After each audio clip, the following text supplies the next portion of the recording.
नमस्कार, स्वागत है आपका हॉर्नबिल टीवी में और मैं हूं आपके साथ शिखा सकलानी। बुलेटिन की शुरुआत करते हैं खबरों के साथ। देहरादून में मुख्यमंत्री सशक्त बहना उत्सव योजना के अंतर्गत राज्य स्तरीय संवाद कार्यक्रम का आयोजन किया गया, जिसमें सीएम धामी, विधायक खजान दास भी मौजूद रहे। सीएम धामी ने कार्यक्रम में शामिल होकर सभी का अभिनंदन किया। इस दौरान सीएम धामी ने मौजूद महिलाओं से भी संवाद किया। वहीं लाभान्वित महिलाओं ने मिल रही सरकारी सेवाओं के लिए सीएम धामी का आभार जताया। इसके बाद सीएम धामी ने मौजूद सभी को संबोधित भी किया।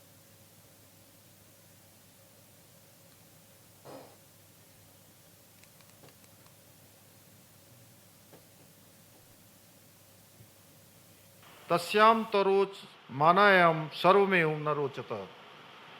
अर्थात नारी की प्रसन्नता में संपूर्ण कुल प्रसन्न हो जाता है तथा उसकी अप्रसन्नता में सब अप्रसन्न हो जाता है।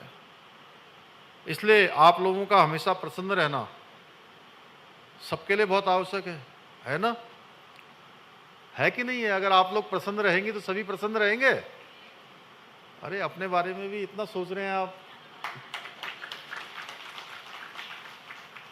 तो इसलिए आप लोगों को स्वयं भी प्रसन्न रहना है और सबको भी प्रसन्न रखना है।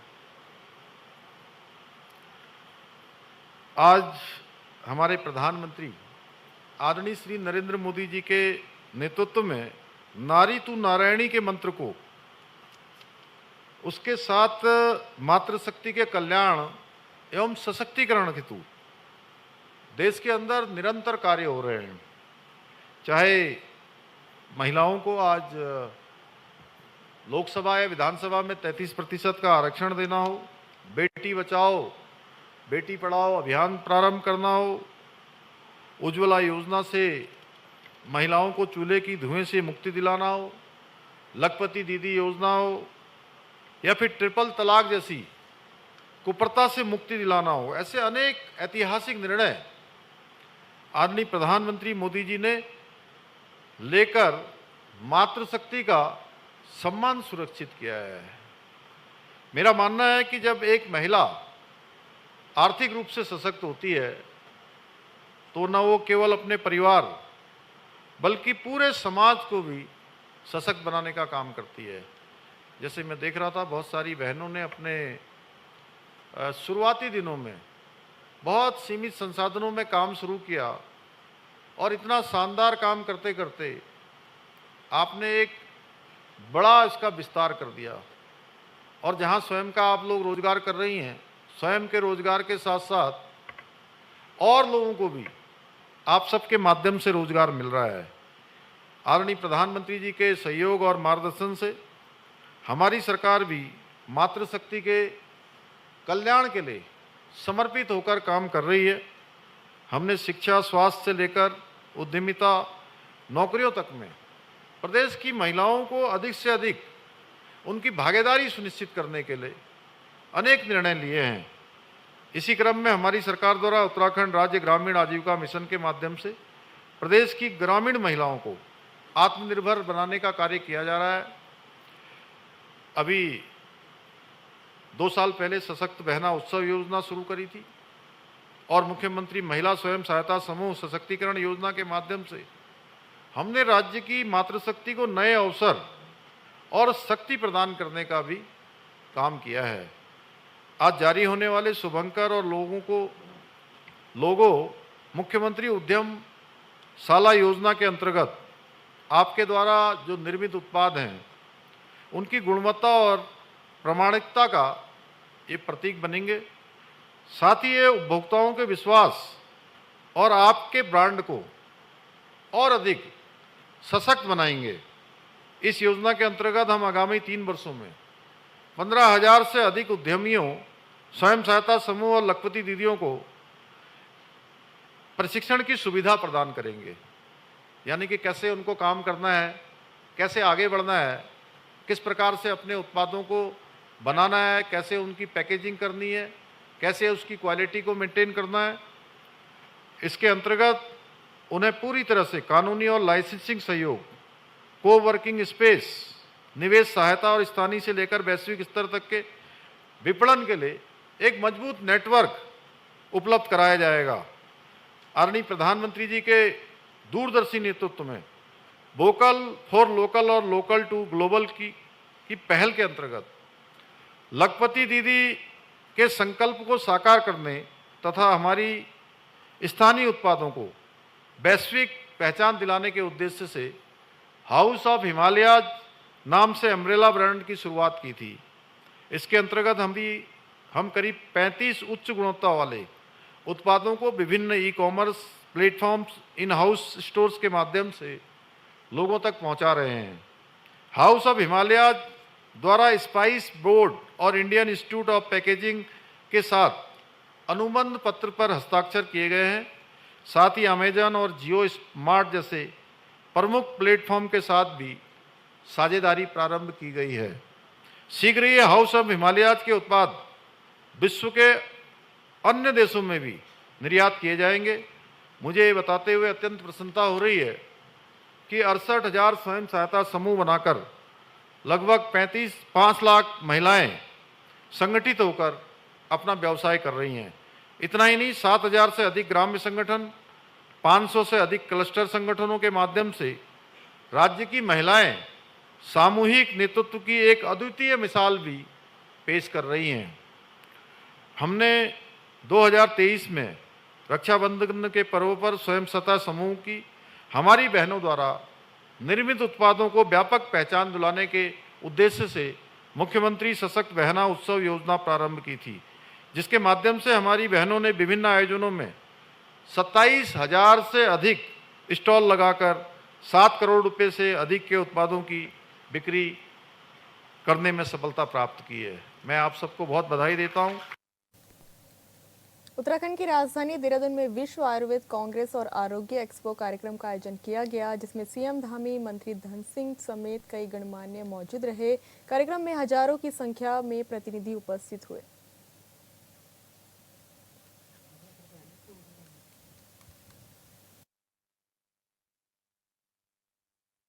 विश्व आयुर्वेद कांग्रेस और एक्सपो मॉट के आयोजन के माध्यम से हम न केवल भारत में बल्कि विश्व के विभिन्न देशों में यह संदेश देने में सफल रहे हैं कि आयुर्वेद द्वारा किस प्रकार उत्तम स्वास्थ्य प्राप्त किया जा सकता है। अभी बहुत संक्षिप्त में, लेकिन जैसे गागर में सागर भरा जाता है, वो सारा विषय आदरणीय शिव कुमार जी ने हम सबके समक्ष रखा। साथ ही हम विश्व को अपनी सनातन हिंदू संस्कृति द्वारा बताए गए सर्वे संतु निरामया के संदेश को व्यापक रूप से पहुंचाने में भी सफल रहे हैं। इसके साथ ही आज हम विज्ञान विद्यार्थी मंथन का ब्राउजर भी आज हमने जारी कर रहे हैं, जो न केवल हमारे युवाओं में विज्ञान के प्रति जिज्ञासा, अनुसंधान, शोध की और नवाचार और प्रवृत्ति की क्षमता को विकसित करने की एक बहुत सशक्त पहल है, बल्कि भावी पीढ़ी को जिज्ञासु, जागरूक और जिम्मेदार नागरिक बनाने का एक व्यापक अभियान भी है।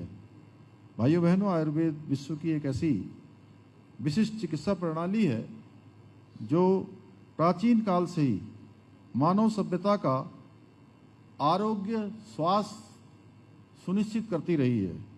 आयुर्वेद मात्र गहन रोगों को ही नहीं बल्कि हमारी बुद्धि को, हमारी इंद्रियों से जुड़े हुए आंतरिक विचारों को भी शोधित करती है, उसको ठीक करती है। आयुर्वेद के समग्र दृष्टिकोण के कारण आज इसकी स्वीकारता लगातार बढ़ती जा रही है और हम सब लोगों ने कोरोना महामारी के दौरान इसको भली भांति महसूस किया है, भली भांति हमने जिया है। आयुर्वेद हमारी शारीरिक, मानसिक और आध्यात्मिक इन तीनों रूपों से हमें स्वस्थ बनाने का काम करती है।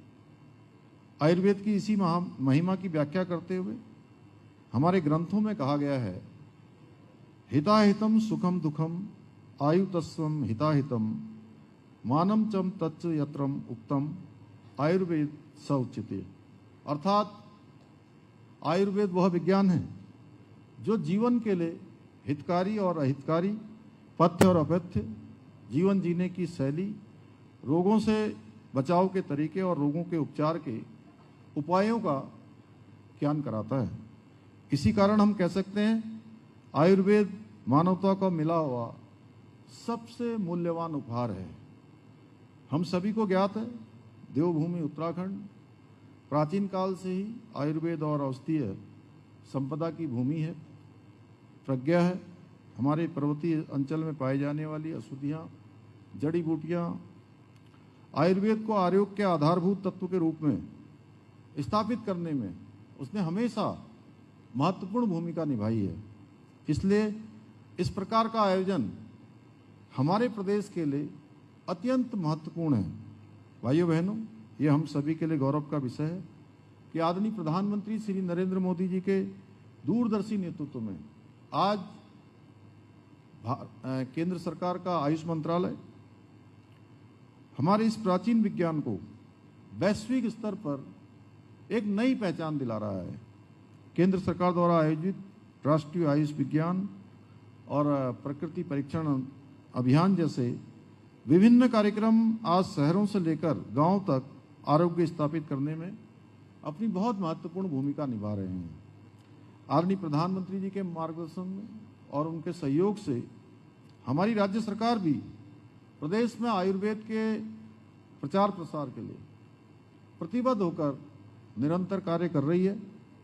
वर्तमान में हमारे राज्य में आयुष आधारित 300 से अधिक आयुष्मान आरोग्य केंद्रों का संचालन हो रहा है। ई संजीवनी पोर्टल के माध्यम से 70 से अधिक विशेषज्ञों द्वारा आयुष परामर्श प्रदान किया जा रहा है। हम प्रत्येक जनपद में 50 बेड और 10 बेड वाले आयुष चिकित्सालयों की स्थापना कर रहे हैं।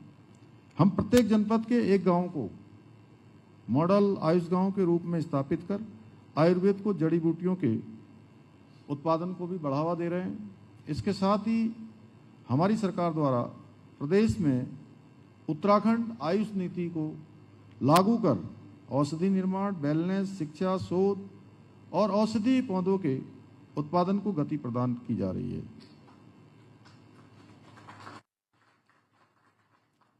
इसके साथ ही हमारी सरकार आगामी वर्षों में आयुष टेली कंसल्टेशन प्रारंभ करने के साथ साथ 50 नए योग और वेलनेस केंद्र स्थापित करने के लिए भी प्रतिबद्ध है।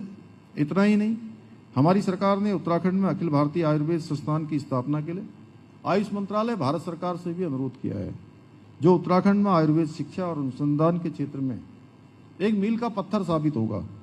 भाइयों बहनों, आज के इस अवसर पर विज्ञान भारती, वर्ल्ड आयुर्वेद फाउंडेशन और विज्ञान विद्यार्थी मंथन की मैं पूरी टीम को बहुत साधुवाद देता हूं, क्योंकि आपने ये सिद्ध कर दिया कि जब विज्ञान परंपरा और आधुनिकता का एक साथ मिलते हैं तो समाज और देश दोनों को नई दिशा मिलती है।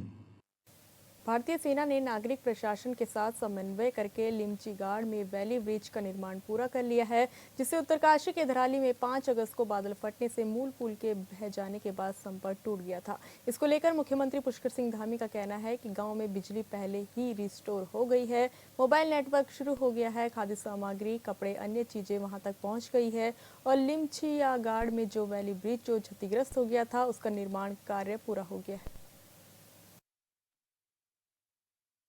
बिजली पहले ही रिस्टोर हो गई है, मोबाइल नेटवर्क वहाँ पर चालू हो गया है, सभी प्रकार के जो सामान हैं, खाद्य सामग्री है, कपड़े हैं इत्यादि की सभी व्यवस्थाएं वहाँ पर हो गई हैं। राहत सामग्री पहुँच गई है, राशन किटें बनकर वहाँ पहुँच गई हैं और जो लिमचागाड़ है वहाँ पर एक बड़ा पुल जो क्षतिग्रस्त हो गया था उसको रात में रीइंस्टॉल करके चालू कर दिया गया है। अब हमारी प्राथमिकता है कि जल्दी से जल्दी जो हमारे अनेक प्रकार के उपकरण हैं जो सिंचाई में काम आते हैं, चैनलाइजेशन में काम आते हैं, जो ताल वहाँ पर बन गया है और रोड कनेक्टिविटी और भी कई स्थानों पर अभी नहीं है, उसको बनाना, उसको जल्दी से जल्दी कनेक्ट करना और उसके बाद अन्य जो काम है वो काम सभी वहाँ पर संचालित करना। देखिए, बिजली पहले ही रिस्टोर हो गई है, मोबाइल नेटवर्क वहाँ पर चालू हो गया है, सभी प्रकार के जो सामान है, खाद्य सामग्री। प्रदेश सरकार ने धराली में आपदा प्रभावित 98 परिवारों को 5-5 लाख रुपए की आर्थिक सहायता के चेक दिए हैं, जिनका वितरण गंगोत्री विधानसभा क्षेत्र के विधायक सुरेश सिंह चौहान ने किया। इस सहायता का उद्देश्य पीड़ित परिवारों को पुनर्वास की दिशा में प्रारंभिक सहारा देना है, ताकि वे आपदा के बाद के कठिन दौर में अपनी बुनियादी जरूरतों को पूरा कर सके। वही सहायता राशि मिलने पर आपदा प्रभावितों ने धामी सरकार का धन्यवाद किया।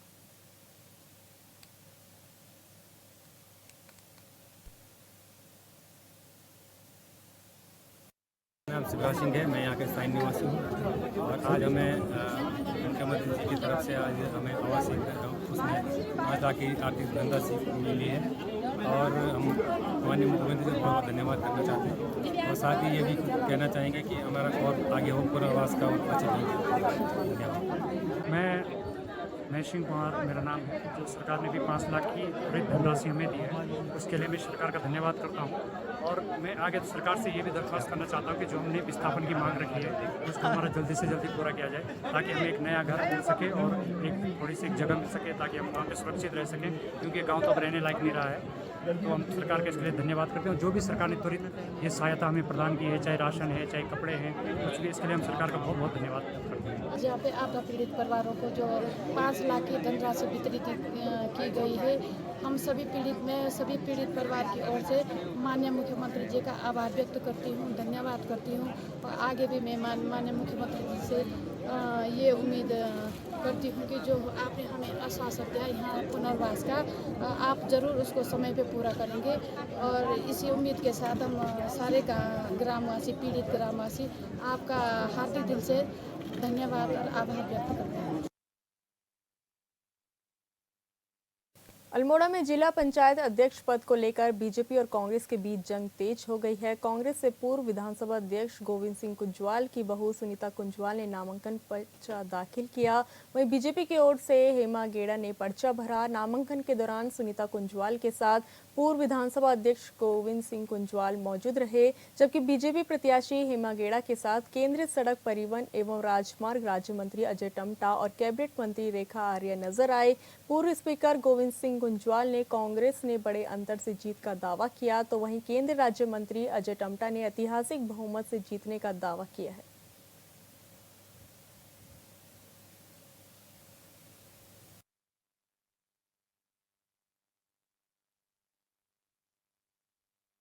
और भारतीय जनता पार्टी को बहुत बहुत बधाइयाँ और सबको मेरी तरफ से बहुत बहुत आशीर्वाद और सबको मेरे बड़े बुजुर्गों को मेरा प्रणाम। नामांकन किया है तो इस पार्टी का भी और सभी सदस्यों का भी, और हम विजयी की ओर आगे बढ़ रहे हैं और अगर हम विजयी करते हैं तो हम आगे अपने क्षेत्र में विकास कार्य करेंगे। पंचायत अध्यक्ष के पद का नामांकन है, उसमें मेरी पुत्रवधू सुनीता कुंजवाल जो है वो भी नॉमिनेशन कर रही है और मैंने पिछले जो चुनाव प्रचार हुआ है उसमें देखा पूरे जनपद में आम जनता का और हमारे जो सदस्य हैं माननीय, उनका जो सहयोग हमको मिल रहा है, उनकी जो भावना है, उससे लग रहा है कि हम बहुत अच्छे मतों से जीतने जा रहे हैं। कहीं कोई लड़ाई मैं देख नहीं रहा हूँ, एक तरफा कांग्रेस जीतने जा रही है। पंचायत चुनाव के अध्यक्ष, जिला पंचायत और उपाध्यक्ष के चुनाव का आज नामांकन पत्र दाखिल करने का आज दिन है। भारतीय जनता पार्टी के हमारे प्रदेश नेतृत्व ने और अल्मोड़ा जिले के समस्त जिला पंचायत सदस्य क्षेत्र और विधानसभा क्षेत्र की सबकी राय के अनुसार हमने यहाँ पर को अध्यक्ष पद के लिए हेमा गेड़ा जी को और उपाध्यक्ष पद के लिए अपने सुरेंद्र भाई को आज पार्टी ने नामित किया है। हमने इनका पर्चा सभी लोगों ने मिल करके भरा है और ये जिला पंचायत ऐतिहासिक बहुमत के साथ हम विजयी होंगे। पंचायत अध्यक्षों का नामांकन हो रहा है। निश्चित रूप से ये लोकतंत्र की एक बढ़ते हुए क्रम में एक और एपिसोड होने जा रहा है। निश्चित रूप से इसके बाद से हमारी ग्रामीण अंचलों की या ग्रामीण क्षेत्रों की सरकार बनने जा रही है। आज भारतीय जनता पार्टी की अधिकृत प्रत्याशी हमारी जिला पंचायत अध्यक्ष के लिए प्रत्याशी के रूप में जो हेमा गेड़ा जी हैं, उन्होंने नॉमिनेशन किया है। पूरी भारतीय जनता पार्टी उनके साथ खड़ी है। निश्चित रूप से जिस प्रकार से भारतीय जनता पार्टी के जिला पंचायत सदस्य जीत कर आए हैं। इससे साफ इंगित हो रहा है कि यहाँ पर भारतीय जनता पार्टी की सरकार बनने जा रही है। ग्रामीण, जहाँ शहर की सरकार भी भारतीय जनता पार्टी की है, ग्रामीण की सरकार भी जो है वो भारतीय जनता पार्टी की होने जा रही है। मैं बहुत शुभकामनाएं देती हूँ और ये चुनाव निश्चित रूप से विकास की नई बयार जो है वो गाँव में भी बहने का काम करेगी। मेरी बहुत शुभकामनाएं हैं। उत्तराखंड में पंचायत चुनाव के ब्लॉक और जिला पंचायत अध्यक्ष के नामांकन की प्रक्रिया शुरू होते ही सियासी पारा चढ़ गया है। बीजेपी का दावा है कि राज्य के सभी 12 जिलों में जिला पंचायत अध्यक्ष और ब्लॉक प्रमुख उनकी पार्टी से ही होंगे। वहीं कांग्रेस ने अपनी पहली सूची जारी करते हुए बीजेपी पर खरीद फरोख्त के आरोप लगाए। बीजेपी प्रदेश प्रवक्ता हनी पाठक ने कहा कि प्रदेश अध्यक्ष महेंद्र भट्ट के नेतृत्व में संगठन की ताकत और कार्यकर्ताओं के भरोसे लक्ष्य हासिल किया जाएगा। कांग्रेस के आरोपों पर पलटवार करते हुए उन्होंने कहा कि उनके भीतर अविश्वास और बौखलाहट का नतीजा है।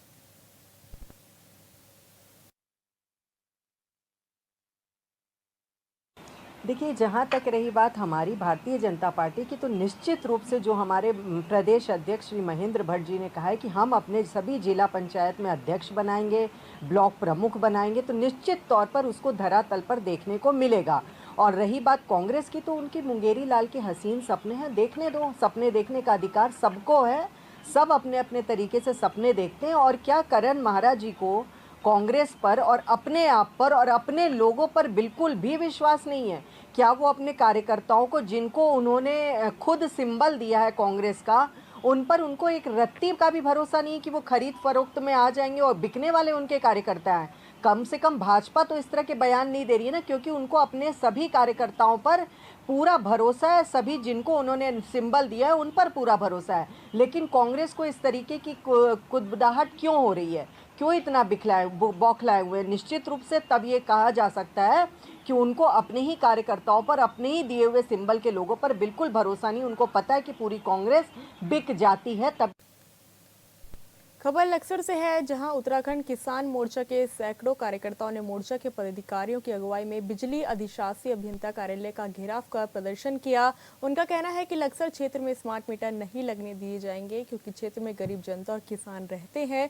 अधिकांश लोगों को रिचार्ज करना नहीं आता, इससे उत्पीड़न बढ़ेगा स्मार्ट मीटर से। इसके अलावा क्षेत्र में बिजली बिलों में बढ़ाए गए चार्ज का भी मोर्चा द्वारा विरोध किया जाएगा। मोर्चा पदाधिकारियों ने अधिशासी अभियंता को इस बाबत एक ज्ञापन भी सौंपा है।